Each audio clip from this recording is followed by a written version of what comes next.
सिद्धार्थनगर के मोहना थाना क्षेत्र में 22 अक्टूबर की रात प्रतिमा विसर्जन के दौरान विवाद के बाद एक युवक रजनीश पटेल को पुलिस ने उठाकर बेरहमी से पीटा।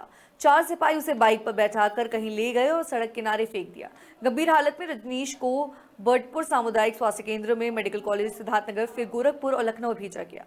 डीआईजी बस्ती रेंज संजीव त्यागी के आदेश पर मोहना थानाध्यक्ष सहित 5 पुलिसकर्मियों को निलंबित कर दिया गया है। आईजी गोरखपुर मोथा अशोक जैन ने मौके पर का निरीक्षण कर पीड़ित परिवार से मुलाकात की और पीड़ित परिवार का आरोप है कि मामूली कहासुनी के बाद पुलिस ने जानलेवा पिटाई भी की है। मूर्ति विसर्जन के दौरान रजनीश चौधरी नामक व्यक्ति विसर्जन करने के लिए जा रहे थे। रास्ते में डीजे आगे बढ़ गई या मूर्ति आगे बढ़ गई, क्योंकि वो मूर्ति का अध्यक्ष था। कुछ अपने समिति के मेंबरों से कुछ बातचीत से हुई, वो जा नहीं रहा था, लेकिन बहुत बार समझाने बुझाने बाद वो फिर गया वहाँ पर।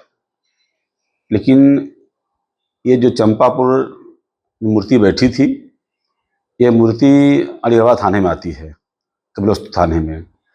वहाँ के सिपाही लगाए गए थे। वहाँ के सिपाहियों का जिम्मेदारी था कि वो मूर्ति ले जाकर के मुहाने घाट तक विसर्जित करवा करके चले आए।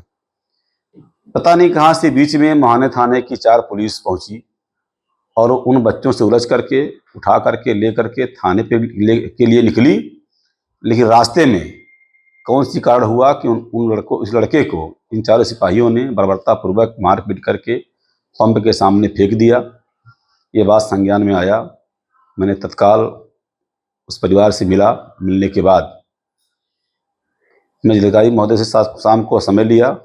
घटना जो घटा है वो हमारे बड़े भाई से, रजनीश पटेल। तो बात ये है कि हम लोग गए 22 तारीख को मूर्ति विसर्जन करने गए थे। तो बर्डपुर से गाड़ी बहुत तेजी से आगे चली गई थी, तो वहाँ पे हमारे रजनीश जो है पीछे छूट गए थे। फिर इनको आए 4 पुलिस वाले अपने गाड़ी पे बिठा के इनको लेके चले गए। सबको लगा हो कि पुलिस बैठा के ले गई तो थाने पे ले गई होगी।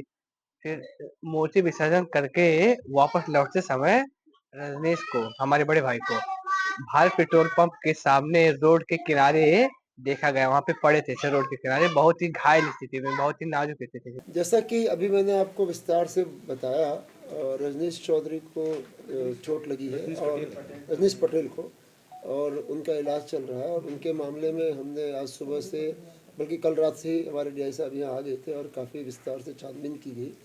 अब तक का जो घटनाक्रम समझ में आ रहा है, वीडियो फुटेज जो हमने प्राप्त हुई है और जानकारी प्राप्त हुई उसके आधार पर कि